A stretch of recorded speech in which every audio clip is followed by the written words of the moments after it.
Okay. What's going on, people? It's your boy Brandon Brevon Towns, host of that show called Sports Plus Life. That sports show where we discuss all of them hot topics that need to be discussed at. So turn it off, turn it all the way off. Yep. Oh man, trying to get back to normal. Just please allow me to reintroduce myself again. My name is Brandon Brevon Towns. Again, this is Sports Plus Life. Y'all already know what's going down today. Again, this is gonna be a quick show because I'm waiting till the very last second to hit you guys with my Super Bowl prediction. If you are a first-time listener, definitely hit that subscription button. Become part of the Sports Plus Life family. Become member number 3 in the Sports Plus Life family. No, I'm just joking. But if you have any questions, comments, or concerns, definitely leave your comments in that comment box, and I will hit you back personally. I promise you I will. And, it's a beautiful day outside. At first, it was a little cloudy, but it is Super Bowl Sunday, okay? So it is Sunday, like I just said, February the 2nd, 2020. And it's not really much to say as far as pleasantries. I hope everybody's good. I just came from church, just came from singing today. St. Paul's Baptist Church in the house, St. Paul's Baptist Church Adult Choir in the house. But without further ado, let's get to it. All right, it is Super Bowl Sunday, Super Bowl 54, the matchup between the San Francisco 49ers and the Kansas City Chiefs. It is going down in Miami. Lord, I wish I was in Miami right now. I really do. That's all right. I'll get down there one day. When it's for a Super Bowl. Please believe. I'm going to put it in the air. If I see it, if I believe it, then I will achieve it. But I'm going to get right to it. The matchup. Boy, well, we have some headliners. The Kansas City Chiefs, unbelievable offense, led by Patrick Mahomes, last year's NFL MVP. Shout out Lamar Jackson. Congratulations. Unanimous MVP of this year, deservedly so. The Lamar Jackson era is here. But anyway, I digress. Back to what I was saying. Patrick Mahomes, Tyreek Hill, Travis Kelce, Sammy Watkins, McCole Hardman, Demarcus Robinson. The list goes on and on. Damian Williams, Shady McCoy, Andy Reid's play calling. Awesome offense for the Kansas City Chiefs going up against that San Francisco defense. Okay, Nick Bosa. All right, Richard Sherman, DeForest Buckner, D. Ford. Okay, Eric Armstead. I'm Fred Warner, Emmanuel Mosley. It's just getting the matchups are as intriguing as there has ever been in a Super Bowl. And it's like, what do you do? That's the main matchup. But the matchup I think you need to look out for is that Kansas City defense against that 49er offense. Okay, I'm just gonna be honest with you. That's a matchup that's been overlooked because all week everybody has just been hell-bent on praising Patrick Mahomes and giving Patrick Mahomes the credit that he does deserve. He is an awesome quarterback. But you need to be careful when you pump up a team so much. You leave another team that has been the actual more dominant team, you leave them feeling with a hint of disrespect saying, oh, really? So we just chop liver, so we just ain't do shit to get here, right? We just ain't do nothing to get here, right? So that is my question. It's not, to me, the most intriguing matchup is what is the Chiefs' defense. Everybody says that the Chiefs' defense is vast improved. It's a vast improved Chiefs' defense. No, it isn't. I'm going to be honest with you. The only thing that the Kansas City Chiefs have really made a great improvement on since the playoffs is stopping the run. They have stopped the run very well because in their 2 playoff games, which were 2 revenge games that they played earlier in the season, when they played the Texans the first game in the regular season, Carlos Hyde got off. He had a great game. When they played the Titans, Derrick Henry had a great game. So they've improved as far as their run defense is concerned because neither Hyde nor Henry had great games against Kansas City at all. Other than that, their secondary is still one to be had, okay? Now, I'm just being honest. Now, we know Tyrann Mathieu is all-world. But what about Brashad Breeland? You know, he all right. He's okay. You know, Mo Claiborne, I don't even know if he's playing. You know, what are they going to do? Now, Sorensen, he's a big hitter. Daniel Sorensen, he's kind of come out of nowhere and made a big name for himself. But Frank Clark, yes, Frank Clark can get after the passer. Terrell Suggs could possibly be, you know, slithering his way to another Super Bowl title, even though he just got there. Chris Jones is a big piece on the defensive tackle. And we know the 49ers like to run the ball. They're going to come at you. Now, they have a different element of speed than do the Texans and Titans because Mostert can go. Tevin Coleman can go. Breida can go. And again, Emmanuel Sanders' opposition to me was the best pickup along with Marcus Peters to Baltimore. The best pickup in the season. So he has freed up Deebo Samuel. He has freed up Kenneth Bourne. And we all know Kittle is all world. And if you think that Papa Mike Shanahan ain't doing some coaching from upstairs for his son, Kyle Shanahan, you're sadly mistaken. So what a matchup. What a matchup. The Kansas City Chiefs have not won a Super Bowl in 50 years. 50 years. The San Francisco 49ers have not won a Super Bowl in 25 years. 25 years. Now, the 49ers have been to a Super Bowl since. They were in the Super Bowl 7 years ago, and they lost to the Baltimore Ravens with Colin Kaepernick. So who am I going to pick to win the Super Bowl? I don't need no drum roll. I have been going back and forth, back and forth, back and forth. I think the winner of Super Bowl 54 is the San Francisco 49ers. And I'll explain to you why. It's simple. I think this is going to be a high-scoring game. I think Jimmy Garoppolo is going to surprise a lot of people. Patrick Mahomes is going to get his numbers. Okay, they may cause him some problems in the beginning, but he will get his numbers. Where I lean to the 49ers is because I trust San Francisco's ability to come up with a defensive stop when they need to most, more than I trust that with the Kansas City Chiefs. And if Kyle Shanahan is, just throwing out darts when it comes to play calling, Patrick Mahomes' time on the field is going to be limited. For FanDuel purposes, I hope Patrick Mahomes balls the fuck out. Excuse my language, but I do. I hope Garoppolo balls out too. I would love to see Andy Reid get a Super Bowl ring. And far be it from me to say that it wouldn't be a bad thing to see a black quarterback win a Super Bowl, particularly with my rooting interest, where the only two black quarterbacks who have won Super Bowls, Doug Williams and Russell Wilson, did it against my favorite football team, the Denver Broncos. So you think I wouldn't like to get that out the way? Of course I would, but I'm being a realist. The 49ers from top to bottom are a more balanced, better team. They have a defense that is going to give Mahomes problems. He will get his yards, but he will turn the ball over a couple of times. And I think that the Kansas City Chiefs are going to come out the San Francisco 49ers are actually going to come out throwing the ball, because all they're talking about with the 49ers is run. Yes, that's what they did the first two playoff games to get to the Super Bowl. But make no mistake about it, the 49ers can actually win a shootout with the Kansas City Chiefs. They can. They can do that. They actually can. They did it with Drew Brees in New Orleans, who had a much better defense than the Kansas City Chiefs are putting out there today. So I think it's going to be a high-scoring game. I like the Niners. If you want me to give a final score, okay, I'll give a final score. I'll say it'll be 41-34. San Francisco will win their 6th Lombardi trophy and their first since 1994. You like the Howard Cosell voice, right? Okay, well, like I said, before I sign out, I got to say, where the buzzer, where the buzzer, where the buzzer? And like I said, this has been just a very a tough week. It's been a crazy week. I wanted to come back a little earlier, but my schedule has been bananas. But, I'm a sports fan who, like everybody else around the world, has been mourning the loss of Kobe Bryant.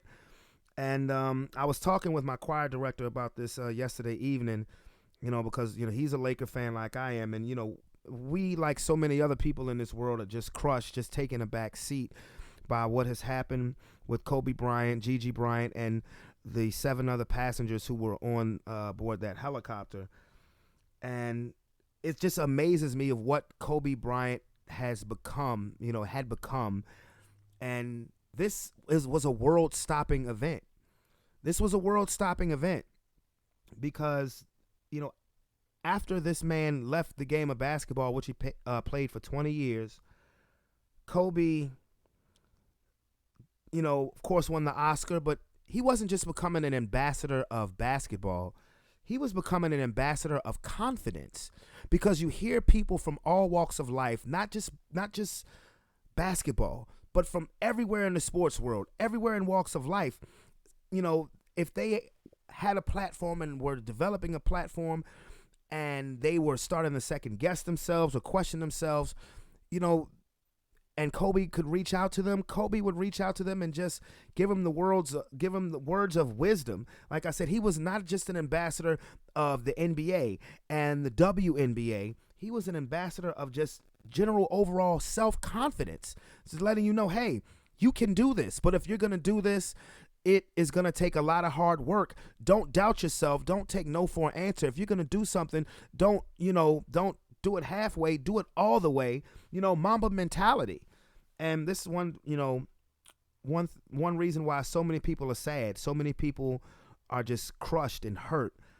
And, to see Shaquille O'Neal, break down the way he broke down on national TV, it just put things in perspective. Well, as you know, it's already been the last couple months been really tough. Lost my little sister. Haven't been sleeping. Haven't been doing the normal things I usually do. I work, we laugh, we kid, we joke. When I get back home and look at reality and say she's gone, it just hurts. So the other day I'm downstairs working out with my son Shakir and my nephew Columbus. And my other nephew comes in crying. And he shows me his phone. And I snapped at him. I said, man, get that out of my face. Just get it away from me. We live in a world where anything could be photoshopped, anything could be hoaxed. I didn't want to believe it. And then I got the call from you, Charles, Kenny. Everybody called me. And then we found out it was confirmed. And haven't felt the pain that sharp in a while. 47 years old. Lost 2 grandmothers. Lost a Sarge, lost my sister. And now I lost a little brother. Our names will be attached together for what we did. People always ask about our relationship, and I tell them it's just like me and Charles. You got 2 strong-minded people that are going to get it done their way. We're going to say certain things. The respect will never be lost. But when it comes to be inside the lines and win, that's what me and him, that's what we did. That's what me and Charles, that's what we do. It was sort of like a triple stabbing to the heart, because after you cry and wonder about that, then I get back on the internet, Rick Fox is on the plane. So now I'm sick even more. I'm calling Rick, he's not answering. So now I'm like, what's going on? And then the final blow, his lovely daughter was with him on the helicopter. Every time I saw his lovely wife and his kids, same thing I do with Kenny's kids and D-Wade's kids. Hi, my name is Uncle Shaq. I don't know if they know me as a basketball player. It doesn't matter. Hi, I'm Uncle Shaq. I try to make him laugh. And he would do the same thing. Sharif called me devastated and said, Kobe, just text me to check and see how he's doing. And he used to do that from time to time. It just makes me think that in life, sometimes instead of holding back certain things. We should just do.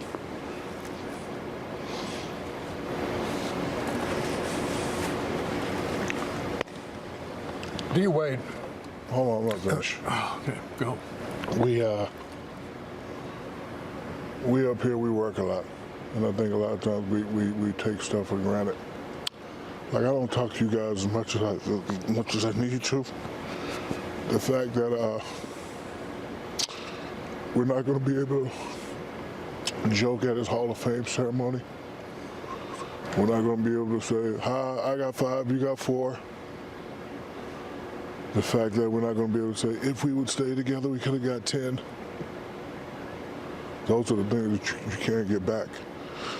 And with the loss of my father, my sister, and my thing, that's the only thing I wish I could just say something to him. Again, last time I talked to him was when we were here and I asked him to get 50 and he got 60. It's the last time I spoke to him. And I just wish I could have, so it definitely changes me. I have to, because I work a lot. You guys know what I do. I work probably more than the average guy, but I just really have to now just take time and just call and say, I love you. Rick Fox finally called me and said, man, I love you. B. Shaw called me. So I'm going to try to do a better job of just reaching out and just talking to the people rather than always procrastinating, because you never know. Life is too short. I could never imagine nothing like this. I was thinking the other day, I've never seen anything like this. All the basketball idols that I grew up, I see them. They're old. Like, I used to be at home when you came to interview me, Ernie. I used to watch the great round and rebound. Now I'm working with him. I used to want to be Dr. J. He used to live next door to my mother in Orlando. My father used to tell me about the 3 great big men. I met them. I seen them. And the fact that we lost probably the world's greatest Laker, world's greatest basketball player. It's just, listen, people are going to say, take your time and get better, but it's going to be hard for me. I already don't sleep anyway, so. But I'll figure it out. My condolence goes out to his family, his mom, his dad, his sisters, the other families, everybody involved. Laker organization, I talked to Jeannie and Linda, and people here are hurting, especially in this organization. Some people have to get treatment, and some people just don't understand, because it hit all of us out of nowhere. I didn't want to believe it. I said to myself, I hope some butt-face made this up, and it's not true. I didn't want to believe it. But then after getting all the calls, and then you finally felt it was concerned, it just, my spirit just left my body. I just wish I could be able to say one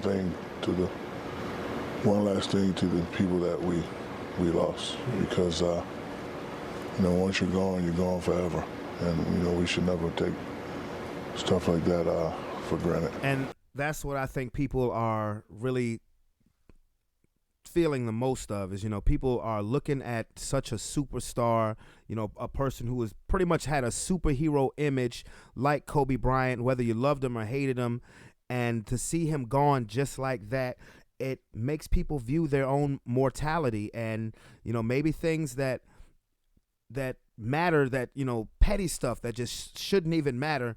People are saying, life really isn't promised to you. Like I said last show, you're only promised the day that you open your eyes to wake up. That is it.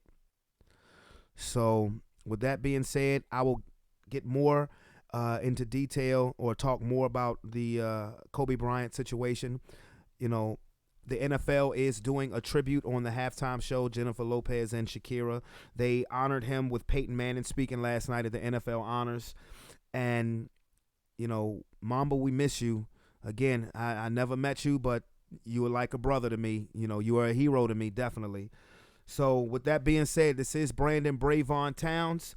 Again, hit that subscription button. This is Sports Plus Life. Y'all go enjoy the Super Bowl after everything this week. Let's just have a great football game. Let's have fun with our family and friends and loved ones. I'll see y'all later. Peace.